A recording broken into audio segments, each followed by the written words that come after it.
Este evangelio yo creo que tiene respuestas para cada una de las cosas que ustedes han dicho. Y ojalá que puedan, por un momento, como les decía, desconectarse de lo que nos está preocupando y poder abrir ese oído para escuchar lo que Dios, a través de todo lo que ustedes han dicho y lo que nos dirá ahora, cómo nos puede ayudar verdaderamente en nuestra vida. Este evangelio tiene momentos muy importantes. Y vamos a dividirlos en 5 momentos. ¿A dónde va Jesús con los discípulos? ¿Cuándo va con los discípulos? La pregunta que les hace Jesús, la respuesta, que es una profesión de fe que hace Pedro, la catequesis que da Jesús de la respuesta de Pedro y lo que interpreta Pedro de la catequesis que le da Jesús y una respuesta inmediata para él. Esas son situaciones que nosotros vivimos en nuestra vida todos los días. Y por eso es importante aclarar, descubrir en este evangelio esas claves que nos da el Señor para entender también lo que pasa con nuestra vida. ¿Ustedes recuerdan a dónde llevó Jesús a los discípulos? ¿A qué lugar? A Cesarea de Filipo. Cesarea de Filipo. Cesarea de Filipo es un lugar que está en la frontera, en uno de los lugares fronterizos de Israel. Es un lugar que está lejos de Jerusalén. Es un lugar que hay muchos templos para Dios. Nosotros estuvimos en Cesarea de Filipo y pudimos caminar por algunos de los templos que se adoraban, los dioses que se adoraban en ese lugar. De ahí nace el río Jordán, el río donde fue bautizado Jesús, las primeras fuentes. Ahora la pregunta es ¿por qué Jesús los lleva ahí? Porque está pasando algo muy importante en Jerusalén. Y Jesús, en vez de llevarlos a Jerusalén, se los lleva lejos, a la frontera. ¿Y saben qué está pasando en Jerusalén en ese momento? Es la fiesta del Yom Kippur. Es la fiesta, en ese momento se está celebrando la fiesta en Jerusalén, una de las más importantes, cuando al pueblo de Israel se le perdonan los pecados y cuando el sumo sacerdote es la única vez que puede pronunciar el nombre de Dios.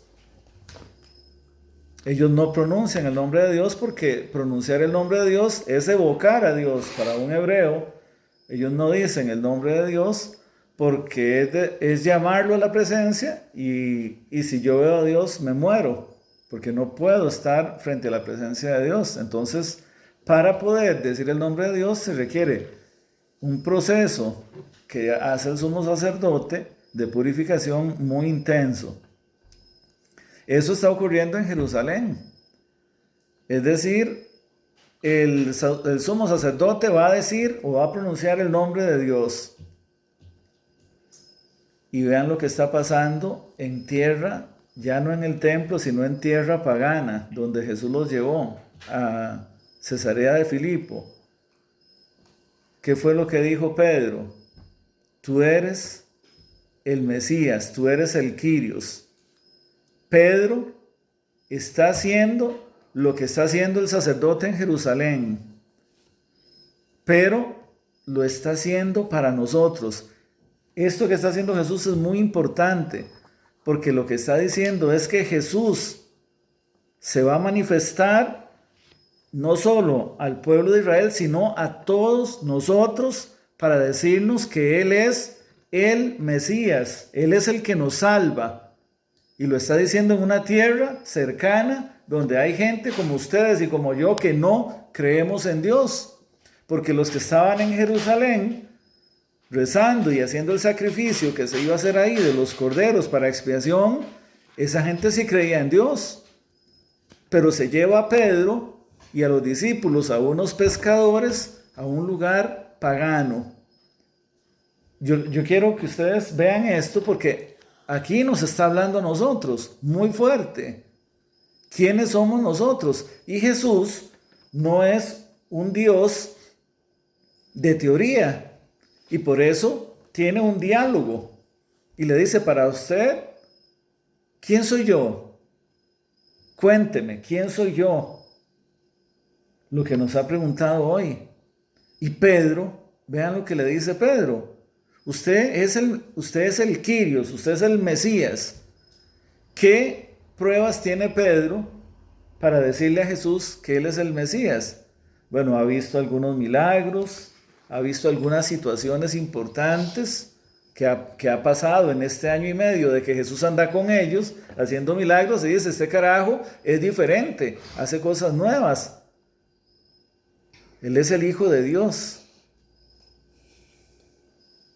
Y vean lo que le dice Jesús a Pedro. Sí, Pedro, yo soy el Mesías. Y escuchen lo que le empieza a decir. Y el Mesías tiene que sufrir mucho, tiene que padecer, va a ser crucificado, pero al tercer día va a resucitar. ¿Eso es una buena o una mala noticia? Buena, dice, va a resucitar. Pero Pedro parece que esa parte no la escucha, no la entiende, porque llama a Jesús y lo reprende a Jesús y le dice, Jesús, ¿cómo va a sufrir usted? Si se acaba de decir que usted es el Mesías, y el Mesías es el Rey, es el poderoso, ¿cómo va a sufrir? ¿Cómo va a llevar palo? ¿Cómo va usted a pasar por ese sufrimiento? No puede ser. Si usted es el Mesías, no puede ser eso. ¿Y qué le dice Jesús? Escuchen la respuesta de Jesús. Apártate de mí, Satanás. Apártate de mí, Satanás.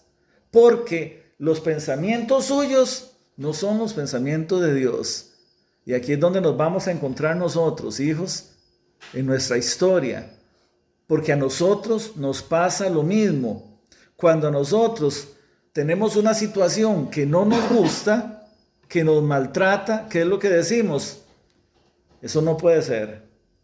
No puede ser que yo tenga esta capacidad. No puede ser que yo tenga este cuerpo. No puede ser que yo tenga esta inteligencia. No puede ser que yo tenga esta debilidad. No puede ser que yo tenga este pecado. No puede ser. Pero nosotros que somos débiles sabemos que todos los días nos enfrentamos a pruebas y que muchas veces fallamos. No resistimos a la tentación, como Pedro en este momento. Porque ¿qué es lo que le está diciendo Pedro a Jesús? Usted no tiene que sufrir. ¿Qué es lo que nos dice a nosotros el mundo? Usted no tiene que sufrir. ¿Qué es lo que decía Manuel muy claramente? En África, para un africano que está sufriendo, probablemente Dios no existe o Dios es malo. Los ateos hacen esa pregunta constantemente. Si Dios existe, ¿por qué hay maldad en el mundo? ¿Por qué hay enfermedad? ¿Por qué los niños tienen hambre? Si Dios es bueno, ¿por qué pasa eso? ¿Y qué dice mucha gente? No, es que Dios no existe. Lo que nosotros sí podemos hacer es hacer obras buenas. Dios es un cuento, es el opio del pueblo, lo inventaron. Nosotros podemos ser dioses aquí, podemos ayudar al mundo, que es lo que han dicho los socialistas. Ayudemos a la gente nosotros. Démosle de comer al pobre, démosle plata al que necesita, repartamos la tierra y le damos a todo mundo. Como si la solución fuera esa para cada uno de nosotros. Pero no es por ahí el camino. Por eso le dice, oigan lo que le dice Jesús a Pedro, apártate de mí, Satanás, y ponte detrás de mí, porque nosotros queremos ponernos delante de Dios siempre. A ver esta pregunta, hijos, escuchen. ¿Ustedes quieren hacer la voluntad de Dios? ¿O ustedes quieren que Dios haga la voluntad de ustedes? ¿Qué sería más bonito? La voluntad de Dios. Sí, eso es más bonito, pero nosotros queremos que Dios haga la voluntad de nosotros. Nosotros queremos que Dios nos haga a nosotros bonitos, inteligentes, con plata, con carrera, sin ningún problema, con novia, casados. Nosotros queremos que Dios haga nuestra voluntad. Y por eso Pedro le está diciendo eso a Jesús. Usted no tiene que sufrir. Usted no haga la voluntad de Dios. Porque la voluntad de Dios es la que Jesús le ha dicho. Yo voy a sufrir, pero voy a resucitar. Voy a pasar por necesidad, por sufrimiento, pero ahí no termina la historia. Ahí no termina la historia. Voy a resucitar. Y eso es lo que pasa con nosotros. Que Dios nos va a resucitar a nosotros de nuestras muertes, de nuestros pecados, de nuestras situaciones difíciles. Pero para eso, cuando aparece la cruz, que la cruz mata, que la cruz es un signo de muerte, nosotros no queremos abrazar la cruz.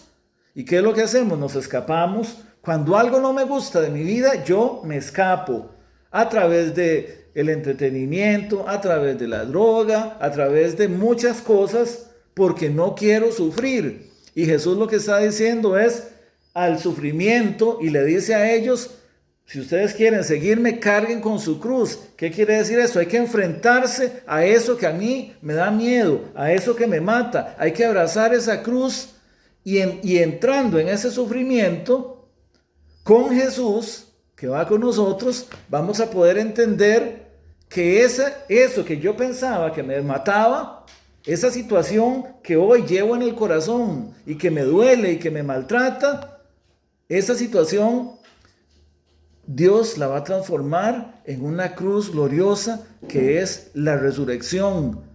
Cristo resucitado. Si ustedes ven la cruz gloriosa, ven a un Cristo con la cabeza erguida. ¿Qué quiere decir? Que no está muerto, que no nos mata. Eso que el demonio nos ha dicho a nosotros, que nos mata, que yo por qué tengo ese papá, que yo por qué tengo esa mamá tan enojona, que yo por qué tengo ese papá tan exigente, que yo por qué soy así, por qué soy así. Eso que me mata hoy, que Dios lo ha permitido, es para que ustedes se encuentren con el amor de Dios, es para que yo me encuentre con el amor de Dios. Por eso ha permitido mi historia. Y Dios, y en este evangelio, ustedes ven que Jesús va caminando con ellos. Así va caminando con Josué, así va caminando con Nazaret, así va caminando con Manuel.